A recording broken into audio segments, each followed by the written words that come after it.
ZEE5 ಇರುವಾಗ ನೀವು ನಿಮ್ಮ ನೆಚ್ಚಿನ ಶೋಗಳನ್ನ ಎಂದಿಗೂ ಮಿಸ್ ಮಾಡಿಕೊಳ್ಳುವುದಿಲ್ಲ. ಅದು ಸಂಪೂರ್ಣ ಉಚಿತವಾಗಿ.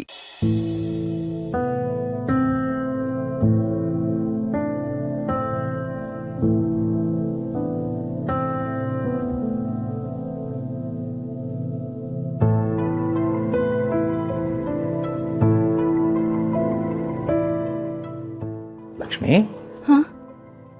ಯಾಕೆ ಒಬ್ಳೆ ಕೂತ್ಕೊಂಡು ಏನು ಯೋಚನೆ ಮಾಡ್ತಿದ್ಯಾ? ಏನಾಯ್ತು ರೀ? ಯಾಕ್ರಿ ಇವರು ಹೀಗೆ ಒಬ್ಬರ ಮೇಲೆ ಒಬ್ರು ಹಠ ಸಾಧಿಸ್ತಾ ಇದ್ದಾರೆ? ನಾವ್ ಸರಿ ಇದೀವಿ ಅಂತ ಇಬ್ರು ಮಾತಾಡ್ತಾರೆ ಹೊರತು ತಪ್ಪಾಗಿರೋದನ್ನ ಸರಿ ಮಾಡ್ಕೊಳ್ಳೋ ಪ್ರಯತ್ನ ಒಬ್ರು ಮಾಡ್ತಿಲ್ಲ. ಹೀಗಾದ್ರೆ ನಾವ್ ಜಾನುನ ಹೇಗ್ರಿ ಕರ್ಕೊಂಡ್ ಬರೋದು? ನೋಡು, ಅದಕ್ಕಾಗಿ ಇಷ್ಟೊಂದು ಬೇಜಾರು ಮಾಡ್ಕೋಬೇಡ.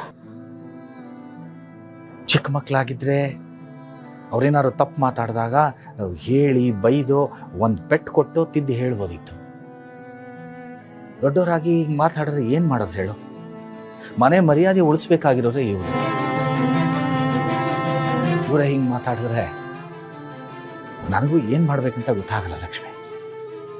ರೀ, ಇದೆಲ್ಲ ಯಾವಾಗ ಸರಿ ಹೋಗುತ್ತೆ? ಹೀಗೆ ಭಾಗ ಆಗಿರೋ ಮನೆಗೆ ಜಾನುನ ಹೇಗ್ರಿ ಕರ್ಕೊಂಡ್ ಬರೋದು? ಅವಳಿಲ್ಲಿ ನೆಮ್ಮದಿಯಾಗಿರೋದಕ್ಕಾಗತ್ತಾ? ತಾಯಿ ಆಗ್ತಿರೋ ಸಮಯದಲ್ಲಿ ಮನ್ಸು ತುಂಬಾ ಸೂಕ್ಷ್ಮವಾಗಿರತ್ತೆ. ಅವಳು ಇದನ್ನೆಲ್ಲ ಮನ್ಸಿಗೆ ತಗೊಂಡು ಕೊರಗೋದಕ್ ಶುರು ಮಾಡ್ತಾಳೆ. ಅಲ್ಲಿ ನೆಮ್ಮದಿಯಾಗಿರೋಳ್ನ ಕರ್ಕೊಂಡ್ ಬಂದು ಅವಳ ನೆಮ್ಮದಿನ ಕಿತ್ಕೊಂಡ್ ಹಾಗಾಗಲ್ವಾ? ಲಕ್ಷ್ಮಿ, ಅದಕ್ಕಾಗಿ ನೀನು ಇಷ್ಟೊಂದು ನೊಂದ್ಕೋಬೇಡ. ಸಂತೋಷ್ ಜೊತೆ ನಾನು ಇನ್ನೊಂದ್ಸಲ ಮಾತಾಡ್ತೀನಿ. ಸಂತು, ನಿನ್ ಜೊತೆನೆ ಮಾತಾಡ್ಬೇಕಿತ್ತಪ್ಪ.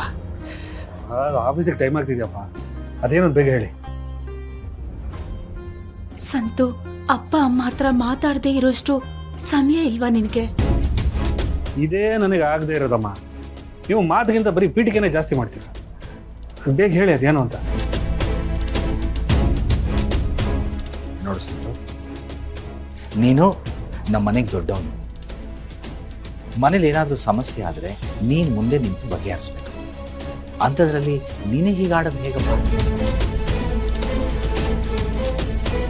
ಅಣ್ಣ ತಮ್ಮಂದಿರ ನಡುವೆ ಇಂಥದ್ದೆಲ್ಲ ಬರ್ತವೆ.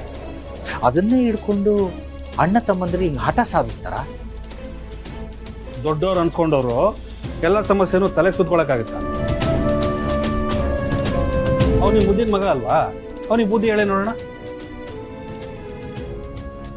ಅದಾಗಲ್ಲ ನಿಮ್ಮ ಕೈಲಿ. ನನಗೆ ಹೇಳಕ್ ಬಂದ್ಬಿಡ್ತಾರೆ ಇಲ್ಲಿ. ಸಂತು ನೋಡು, ಅವನೇನು ತಿಳಿದೇ ಮಾತಾಡ್ತಾ ಅಂದ್ರೆ ಎಲ್ಲ ತಿಳಿದಿರೋ ನೀನು ಹೀಗೆ ಹೇಳಿದ್ರೆ ಹೇಗೋ?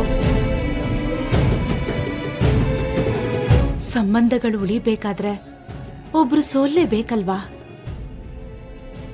ಪ್ರತಿ ಸಲನೂ ನಾನೇ ಸೋಲ್ತಿದ್ರೆ ನಾನು ಗೆಲ್ಲೋದು ಯಾವಾಗಮ್ಮ? ನೀವೇನೇ ಹೇಳಿದ್ರು ನನ್ನ ನಿರ್ಧಾರನ ನಾನು ಬದಲಾಯಿಸಲ್ಲ. ZEE5 ಆಪ್ ಡೌನ್ಲೋಡ್ ಮಾಡಿ ಎಲ್ಲಾ ಸಂಚಿಕೆಗಳನ್ನು ಸಂಪೂರ್ಣ ಉಚಿತವಾಗಿ ನೋಡಿ.